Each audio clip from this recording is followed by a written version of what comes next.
Dos autos chocaron en el centro de Guayaquil, luego de que uno de los conductores no respetó la luz roja. En otro accidente, un policía resultó herido. Cuenca celebró 196 años de independencia. La Atenas del Ecuador se vistió de gala y festejó con vistosos desfiles. Gobierno desmiente publicación de diario panameño que involucraría al vicepresidente Jorge Gilas en caso de lavado de dinero. En lo internacional, venezolanos vuelven a marchar a favor y en contra del gobierno de Nicolás Maduro. Así empieza la noticia, emisión estelar.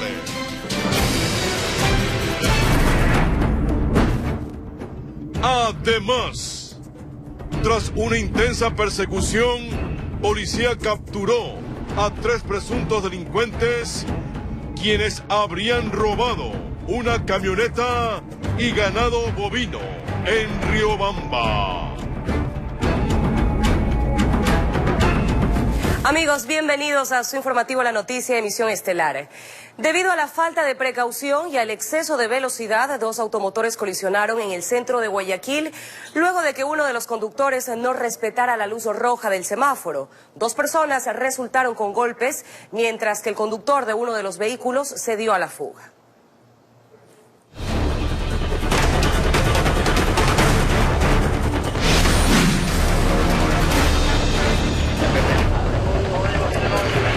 La magnitud del accidente se evidenciaba a simple vista.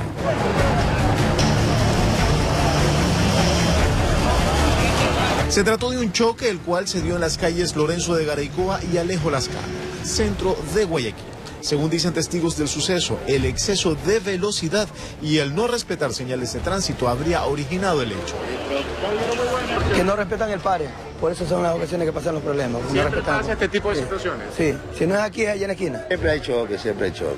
Por ejemplo, a la semana, ¿cuántas veces? 1 a 2 veces a la semana. Agentes de la ATM se hicieron presentes para proceder con las investigaciones. Por varios minutos, uno de los 2 automotores quedó volteado hasta que los propios habitantes de la zona colaboraron para colocarlo de la manera correcta. Veníamos en verde y obviamente el carro que venía del lado de acá vino aceleradamente y ahí nos chocó y prácticamente el impacto fue del lado del copiloto. En este caso mi esposa, ella es la que la volcaron y obviamente quedamos nosotros atrapados ahí. Gracias a Dios nos pudieron en este caso golpear el parabrisas para poder salir. Dicen que es necesario respetar las señales para evitar accidentes como este. Autoridades de seguridad vial aseguran que debido a la ausencia de conductores en las calles por el feriado, muchos exceden el límite de velocidad permitido. Incide mucho el que la vía esté expedita o esté, pues digamos, totalmente, por no decir la vacía. Entonces, ¿esto a qué conduce o a qué conlleva? A que todo el mundo la utilice como una vía de alta velocidad. Informó Julio César Saona.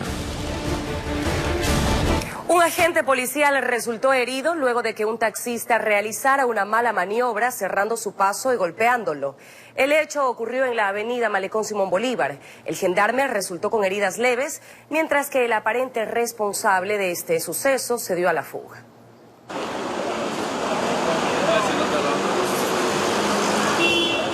Algo aturdido y tratando de asimilar lo que había sucedido.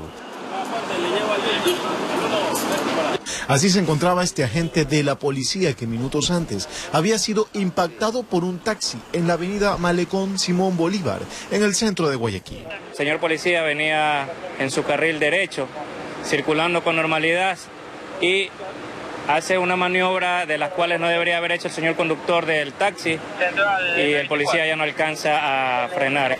Según comentan los agentes de la ATM, el conductor del taxi se orilló bruscamente, un cambio de carril abrupto al tratar de obtener una carrera. Fue ahí que se generó el impacto. Ya al llegar nosotros aquí al siniestro, como les acabo de decir, ya el señor policía se encontraba a buen recaudo.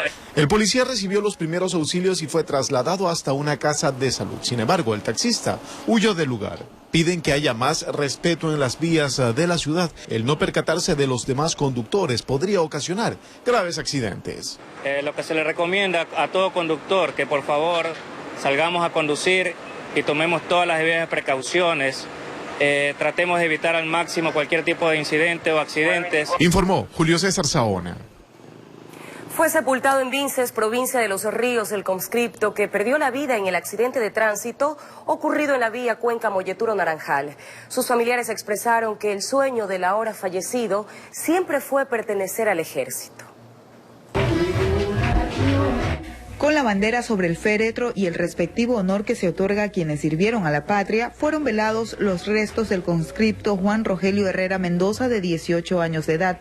Hace aproximadamente 5 meses asistió al llamado de acuartelamiento, sin imaginar que en el cumplimiento de su deber partiría de este mundo. Expresamos como Fuerzas Armadas nuestro profundo sentimiento de pesar y estamos en condiciones de apoyar a la familia, como lo estamos haciendo en estos momentos, brindando los honores correspondientes, ya que fue una pérdida en actos de servicio.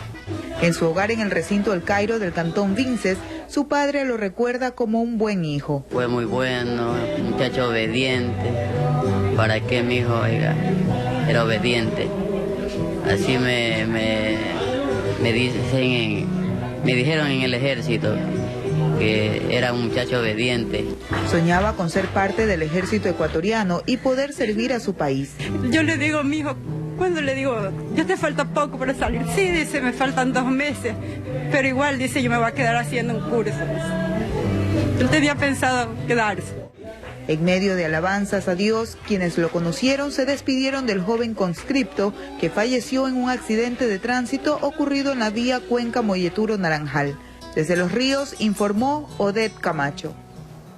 Familiares del electricista que falleció durante el desplome de una losa en construcción en el centro de Guayaquil presentaron una denuncia en la Fiscalía. Ellos aseguran que existían fallas en la edificación del inmueble donde ocurrió la tragedia. ¡Queremos justicia! ¡Queremos justicia! ¡Queremos justicia! ¡Queremos justicia! Es la indignación de una familia que pide justicia por la muerte de Clever Frías, de 50 años de edad, el electricista que falleció este martes, 2 de noviembre, tras la caída de una losa en construcción en las calles Machala y Clemente Ballén. Nosotros queremos que ellos den la cara, que no dan la cara aquí. Mi hermano no puede quedar impune. La tragedia ocurrió al momento de colocar el cemento para fundir. Ernesto Bajaña, cuñado del fallecido y quien trabajó junto a él en la parte de la instalación eléctrica, asegura que 2 días atrás habían advertido a los encargados de la obra de una supuesta falla que encontraron en la colocación de la losa. O sea, donde va la losa va una parrilla tejida para que aguante una malla. Y eso no había la malla ahí. La obra tenía permiso de construcción y el municipio de Guayaquil colocó avisos de paralización luego del hecho. El abogado de la familia señala que ya presentaron una denuncia en la Fiscalía. Nosotros lo que estamos pidiendo, obviamente, existe una negligencia en cuanto a la construcción de esa losa. Para los allegados del fallecido, nada podrá calmar el dolor de su partida, pero quieren que se haga justicia por un propósito. La familia no es que quiere dinero, quiere que se haga justicia, para que no vuelva a suceder este tipo de cosas. Informó Luxiola Salazar. 2 personas fueron aprehendidas con cientos de sobres en su poder que contenían sustancias prohibidas, además de dinero en efectivo. El hecho ocurrió en el sector de la Florida Norte, en Guayaquil. Le seguían los pasos desde hace varias semanas porque sabían que en la Ciudadela Florida Norte ellos también eran parte del negocio, del microtráfico. La incautación de aproximadamente 200 gramos de heroína y 500 gramos de marihuana. Tenemos que indicar que hace aproximadamente 2 meses se realizó un allanamiento en el mismo sitio, se le detuvo a la misma persona y por falencias que desconocemos, la ciudadana se encuentra libre. Dinero en efectivo, monedas y un equipo de sonido, donde camuflaban su fiesta. Una pesa, la cual sirve para para pesar el alcaloide, dependiendo del pedido que ellos tengan para los consumidores, si es 1 gramo, 2 gramos. Luego fueron trasladados a la sala de audiencias para la formulación de cargos por tráfico de sustancias estupefacientes. En otro caso, la policía aprehendió a 2 sujetos que caminaban por la avenida del Bombero con algo en los bolsillos. Se les procedió a hacer su registro corporal, encontrándole sustancias sujetas a fiscalización. Los 2 ciudadanos manifiestan que al uno que se le encontró al lado no lo conocían. Asimismo, ellos pasaron al banquillo de las audiencias para determinar si son microtraficantes o consumidores de peso, informó Jorge Escobar. El secretario jurídico subrogante de la Presidencia de la República, Vicente Peralta, desmintió categóricamente la publicación hecha por un diario panameño que involucraría al vicepresidente Jorge Glass en caso de lavado de dinero. El fiscal general del Estado también se pronunció en redes sociales sobre este tema.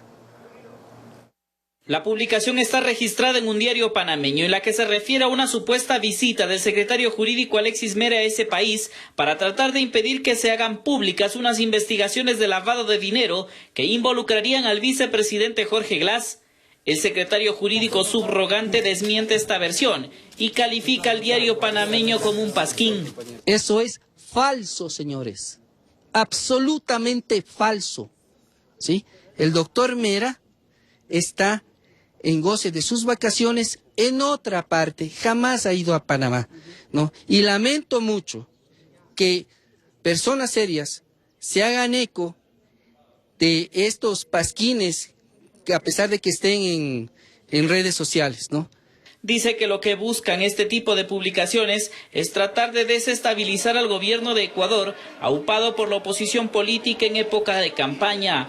Estas acusaciones lo único que pretenden es tratar de desestabilizar al gobierno por un lado y por otro lado, desesperados como están de no contar con el favor popular, tratar de poner manchas. Que no se debería reproducir una publicación de un diario que carece de credibilidad, asegura el secretario jurídico subrogante. Que rechazamos enfáticamente estas rumores de informes secretos, de que el doctor Alexis Mera ha ido a otro país a tratar de ocultar las cosas. Eso es categóricamente falso. Y en este mismo sentido, el fiscal general Galo Chiriboga publicó en su cuenta de Twitter el siguiente mensaje. Dijo, según información de la Asistencia Penal de Panamá, no relaciona al vicepresidente Jorge Glass, caso Petroecuador. El diario panameño ha hecho referencia a este caso en 2 de sus publicaciones y ofrece extender mayor información en los próximos días. Informó Javier Gallo. La Interpol emitió boleta roja para el exministro de Hidrocarburos y exfuncionario petrolero, Carlos P., por presunto delito de cohecho en la petrolera estatal Petroecuador. El gobierno había vinculado al exministro en presuntos hechos de corrupción y había denunciado que tras procesar información sobre los papeles de Panamá, se detectó una transferencia irregular de $1 millón a sus cuentas. El fiscal general del Estado, Galo Chiriboga, indicó a la prensa que Pareja salió del país en septiembre pasado con destino a España. 4 horas duró la audiencia en la que se sustanció la acusación en contra de las máximas autoridades del país y en contra de los medios de comunicación públicos e incautados, acusados de violar el Código de la Democracia por la transmisión de la convención del partido de gobierno. La jueza que lleva el caso entregará su sentencia en los próximos días. La denuncia había sido presentada por Henry Llanes y va en contra del presidente de la República, del vicepresidente, del secretario de Comunicación y de los gerentes de los medios públicos e incautados por la supuesta infracción electoral en la transmisión por más de 3 horas de la convención del partido de gobierno el pasado 1 de octubre. La audiencia fue larga. La defensa de los acusados solicitó formalmente que la jueza Patricia Zambrano deseche la denuncia por improcedente, pues aseguran que en la fecha en la que se produjo la transmisión, el país no estaba en época electoral. Desde el 18 de octubre del año 2016, en el que el Consejo Nacional Electoral convocó a elecciones, desde ahí se inicia toda esta etapa en la que hay que pedir autorización al Consejo, en la que hay prohibiciones de emisión de todo este tipo de cuestiones. Califican a la acusación de descabellada, pues se pretende destituir al presidente y vicepresidente de la República por supuestamente haber violado el Código de la Democracia en ese acto. No se ha demostrado el uso de un solo recurso del Estado y que tampoco los medios de comunicación hayan cometido alguna infracción electoral. Que no han logrado demostrar la violación al Código de la Democracia, pues la transmisión del evento no fue pagada por ningún actor político, sino que los medios, por la supuesta trascendencia del hecho, decidieron libremente transmitir por más de 3 horas. Alianza País, les guste o no les guste, les cuadre o no les cuadre, es la organización política más importante del país hoy por hoy. De tal manera que siempre ha tenido relevancia cualquier pronunciamiento, ¿no? Por su lado, Henry Llanes dice que ha quedado demostrado en la audiencia la violación de la ley. Estos señores cobardemente no quieren reconocer la falta que cometieron, porque lo que se dio en el estadio de Laucas fue una violación flagrante de la ley. Que espera una respuesta de la juez, aunque adelanta que seguirá insistiendo de ser desechada esta demanda. Rechazó también que la juez haya desechado la presentación de una prueba fundamental, el video de 3 horas de la transmisión que se realizó por los canales públicos e incautados. Yo voy a ver cómo falla la señora juez, pero yo como legislador de esta república, yo sí le digo al Ecuador, yo voy a hacer uso de mi facultad constitucional de acudir a juicio político. La juez Patricia Zambrano anunció que en los próximos días notificará por escrito a las partes la sentencia en este caso. Informó Javier Gallo. Más adelante, tras varias horas de una intensa lluvia, varios sectores del Puyo en la provincia de Pastaza se inundaron por la crecida del río Puyo y sus afluentes. El temporal obligó a la evacuación de viviendas.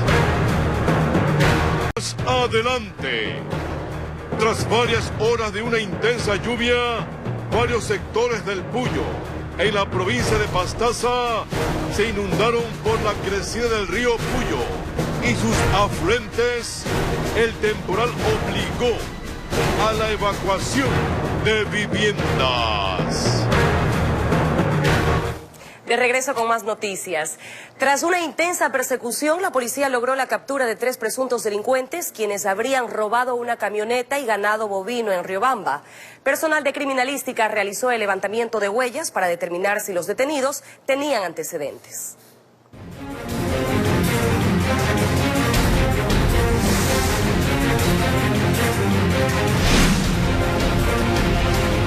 Tras una persecución de al menos 40 minutos, la policía logró la captura de 3 personas, 2 hombres y una mujer, quienes horas antes habrían robado esta camioneta y varios borregos.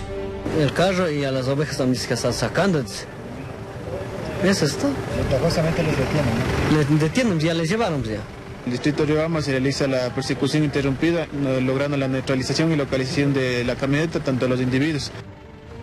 Los presuntos antisociales en su huida chocaron a este patrullero, subiéndose veredas, en contravía, hasta que fueron interceptados por más personal policial. Implementan una persecución. Al momento que se inicia la persecución, dicha camioneta realiza impactos al vehículo patrullero.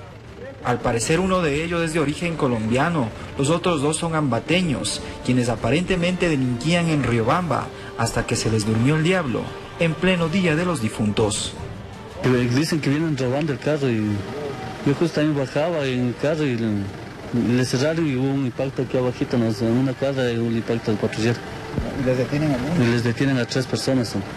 Personal de criminalística y policía judicial realizaron el levantamiento de huellas para determinar si los detenidos tenían antecedentes. Se presume que los animales, por la velocidad que imprimieron, salieron despedidos de la camioneta.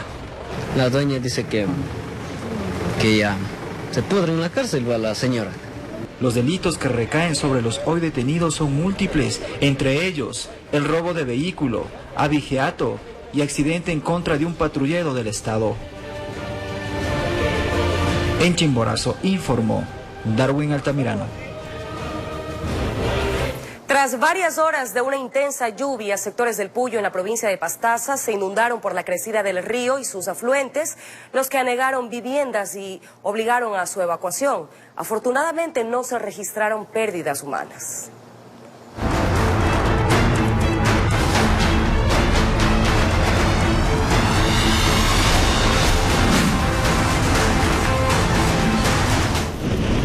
Varias horas de un intenso aguacero provocaron inundaciones en varios sectores bajos de Puyo. Se dice que fueron 6 o quizás 7 los más afectados por las precipitaciones que se iniciaron en las primeras horas de este jueves y se prolongaron hasta cerca del mediodía. En la isla, asentamiento irregular. Sus viviendas fueron inundadas por la creciente del río Puyo, cuya cercanía precisamente la convierte en una zona de alto riesgo y que amerita su urgente reubicación. Cuando empieza a llover durísimo por la parte de arriba, ahí es lo que crece el río todito, sí. De vez en cuando llueve duro todo el día, toda la noche, crece el río. En ese sector el caudal del Puyo se desbordó, alcanzó sectores bastante alejados de su cauce normal. La vía 4 de enero que cruza ese populoso sector se convirtió en una piscina. Da mucha lluvia, pero no se debe hacer así, pero ahora es demasiado, las casas están ya llenas de agua atrás y hay mucha gente con niños de atrás. También creció el estero Talanga, un hecho recurrente siempre que hay precipitaciones. Pero ahora la intensidad de la lluvia hizo que alcanzara un nivel muy elevado, obligó a que varias personas deban ser evacuadas por personal de socorro y rescate. Sí, llenó demasiado el agua, antes no llenaba así, ahora está llenando. A unos metros de allí, las aguas del mismo Talanga se represaron ante el colapso de una alcantarilla que cruza la avenida Circunvalación Alberto Zambrano Palacios, cuyo hundimiento incluso provocó la caída parcial de un canchón que servía como mecánica. Botes debieron ser rescatados, bienes y enseres de las familias cuyos 7 inmuebles quedaron cubiertos por el agua. En cosas hemos perdido lo que es ropa, lo que es todo, los muebles se taparon, se tapó el agua. Inclusive yo tengo acá una canchita de vóley que también todo está tapado ahí, todo perdimos. Donde colapsó la alcantarilla se inició el trabajo de reparación de inmediato por parte del municipio. Se espera provisionalmente desfogar el agua represada, pero la solución definitiva, que es la construcción de un ducto de cajón, tardaría algún tiempo. En cuanto a la solución, eso va a demorar algunos meses, porque construir un ducto de cajón siquiera nos va a llevar entre 2 a 4 meses de tiempo. Mientras tanto, se reunió urgente la mesa técnica 5 del Comité de Operaciones de Emergencia COE para evaluar este fenómeno y determinar las medidas que permitan atender a los sectores afectados. Desde la provincia de Pastaza informó Edwin Fernández. Rescatistas continúan la búsqueda de un hombre que cayó al río Pita a la altura de la cascada Cóndor Machay en el cantón Rumiñahui al suroriente de Quito. El trágico suceso ocurrió mientras el ciudadano paseaba por el lugar junto a familiares y amigos. Al parecer, mientras el hombre paseaba con sus familiares y amigos, uno de sus parientes habría caído al caudal del río Rumiñahui a la altura de la cascada Cóndor Machay. Fue entonces que al intentar salvarlo, habría sido arrastrado por el agua. Un joven de 17 años aparentemente habría caído a la cascada. Un familiar suyo intentó ayudarlo, resbaló y cayó. El joven fue rescatado con vida inmediatamente. Lastimosamente, la otra persona que lo salvó no ha sido ubicado. Rescatistas de la Policía Metropolitana, Bomberos, Policía Nacional, COE Metropolitano han realizado un barrido de 30 kilómetros a lo largo del río. Estamos sobre las 24 horas de búsqueda del cuerpo de este ciudadano y esperamos que en las próximas horas ya sea encontrado. Inclusive ha sido necesario que la policía traiga buzos para meterse debajo de cascadas, ya que la zona es de difícil acceso, es una zona agreste. El rastreo se extendió desde el sector de Huangopolo por el río San Pedro, subieron por el cauce hasta el río Pita y llegaron a la base de la cascada en la que se produjo la caída. Este es el río que divide el límite entre el distrito metropolitano y Rumiñahui. Y al ser una zona extensa, hemos unido esfuerzos para poder ayudar a ubicar a esta persona. Estamos haciendo nuestros mejores esfuerzos. Hay varios factores que dificultan el trabajo de los rescatistas. Hay algunos lugares que en realidad no hay cómo ingresar, es de difícil acceso, es una zona agreste. Y por otro lado, el inconveniente que se tiene también es lo caudaloso del río en algunos sectores. Pero seguimos trabajando en labor conjunta. Cristian Rivera, director del Comité de Operaciones de Emergencia del Distrito, hace recomendaciones en el caso de realizar una excursión. Cuando uno sale de excursiones siempre es importante aplicar medidas de autoprotección, no acercarse demasiado a los ríos, evitar estar cerca de las crecientes ante cualquier emergencia. En caso de reportar una emergencia, comunicarse inmediatamente al 911, informó Adriana Rojas. Con una sesión solemne y vistosos desfiles, las instituciones públicas y militares de la capital Azuaya rindieron homenaje a la ciudad de Cuenca, que celebró 196 años de independencia. Durante la sesión se condecoró a ciudadanos por su contribución al desarrollo de esta urbe.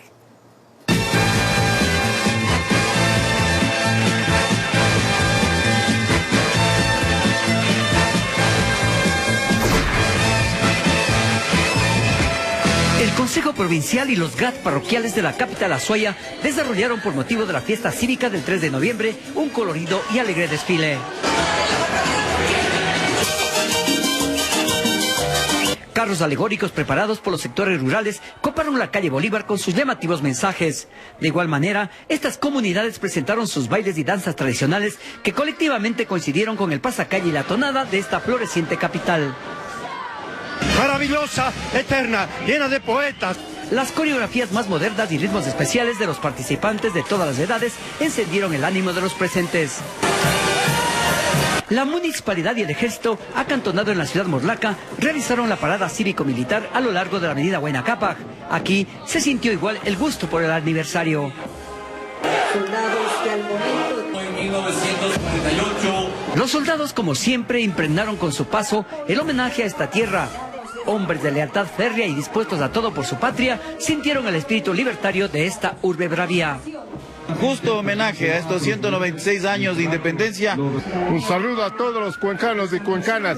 Disfruten de estas fiestas. La sesión solemne en homenaje a la Atenas del Ecuador fue el escenario propicio para dar a conocer las metas de sus autoridades y a manifestar la visión de la tercera ciudad del Ecuador. El año 2016, la gestión municipal que lidero ha priorizado estratégicamente la ejecución de una serie de programas y proyectos en el marco de 3 criterios principales: Cuenca ciudad intermedia, sostenible y equitativa; Cuenca patrimonio cultural de la humanidad; y Cuenca ciudad inteligente. En este acto se reconoció a través de condecoraciones y acuerdos a los ciudadanos que con su trabajo han contribuido al desarrollo de esta urbe. Informó Francisco Ramírez.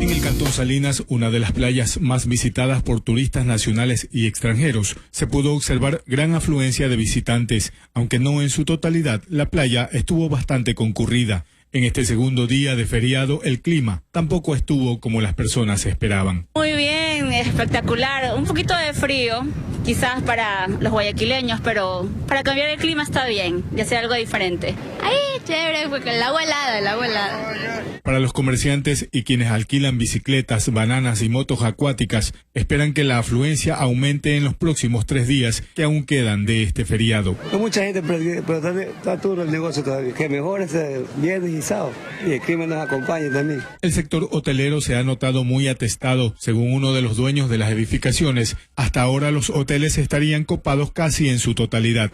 Magnífico, magnífico. Los costos han estado abajo, pero hemos tenido que hacerlo para que no se sientan perjudicados los huéspedes que llegan a nuestro hotel. De esta manera, la provincia de Santa Elena vive este feriado, esperando que en los próximos días las condiciones climáticas y el incremento de visitantes aumenten, informó Darwin Villao. La elaboración del sombrero de paja toquilla es una de las actividades más importantes en la comunidad de Pile del cantón Montecristi en Manabí. Dichos sombreros, con sus finos acabados, han sido declarados Patrimonio Cultural Inmaterial de la Humanidad por la UNESCO.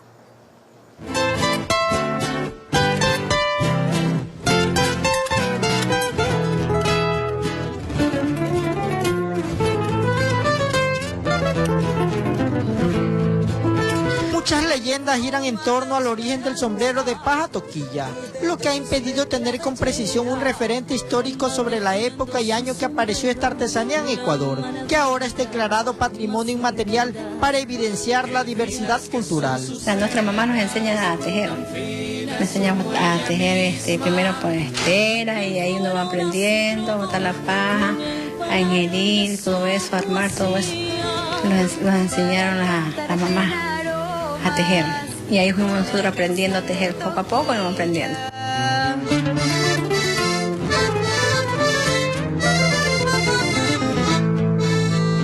En la comunidad de Pile, perteneciente al cantón Montecristi, al sur de Manabí, aún en varias viviendas se continúa con su elaboración, con técnicas ancestrales. Cuenta doña Carmen Espinales, quien empezó a elaborar sombreros desde los 16 años de edad.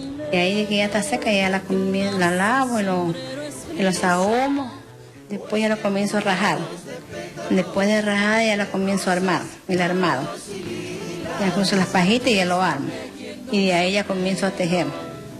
Como ve aquí, ya comienzo a ingerir, en giro, ya le pongo 4 carreras y sigo ingiriendo. ¡Esa tejedora, compadre!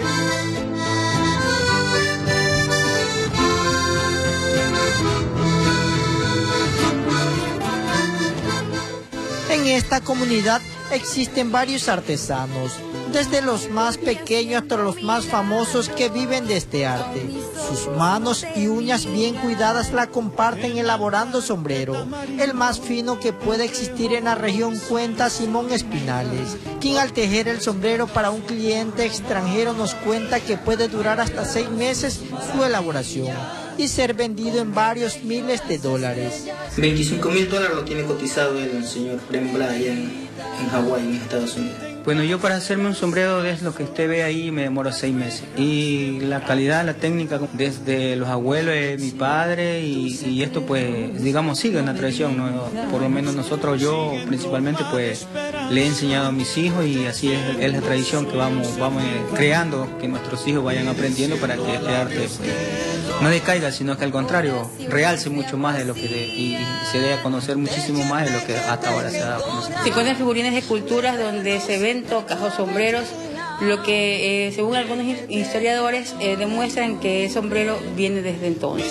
La materia prima, la paja toquilla, es combinada con las diferentes técnicas para hacer un sombrero de muy buena calidad. Aquí hay un lugar que todavía no sabemos, que Dios nos ha premiado, que se cosecha la mejor paja toquilla en su finura, más flexible, más suave, para hacer los sombreros finos que se realizan en esta comunidad. En la comunidad de Pile aún se conserva la cultura de los saberes ancestrales, como la elaboración del sombrero de paja toquilla. No se pierde la tradición y existe una escuela donde se forman a quienes llevan en la sangre confeccionar sombrero, que para ellos es un arte que aún lo mantienen vivo. Un arte que nace de uno. En elaborar el sombrero diariamente uno lo hace y uno se siente muy bien en hacerlo. Va tejiendo su sombrero. Desde la provincia de Manabí informó Johnny Armendáriz. Amigos, así finalizamos. Recuerden que pueden vernos desde cualquier parte del mundo a través del sitio web www.rts.com.es. RTS está más cerca de ti. Gracias por acompañarnos. Lo que sigue, nuestro programa Deportivo COP.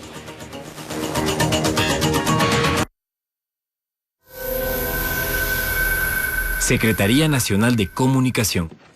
El 3 de noviembre celebramos 196 años de la independencia de Cuenca.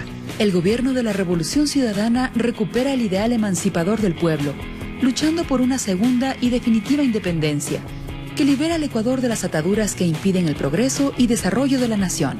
Las aspiraciones sociales que nos guían son la erradicación de la pobreza y de la desigualdad social, la autonomía y el ejercicio pleno de la soberanía. Obras emblemáticas en la provincia de La Suay. Desde el año 2008, hemos invertido $2.534 millones en proyectos emblemáticos, centrales hidroeléctricas, redes viales, unidades educativas del milenio, centros de rehabilitación y centros de alto rendimiento, sistema integrado de seguridad ECU 911, entre otros. La verdadera libertad es la base de la democracia y se sostiene en valores de justicia y fraternidad. Secretaría Nacional de Comunicación.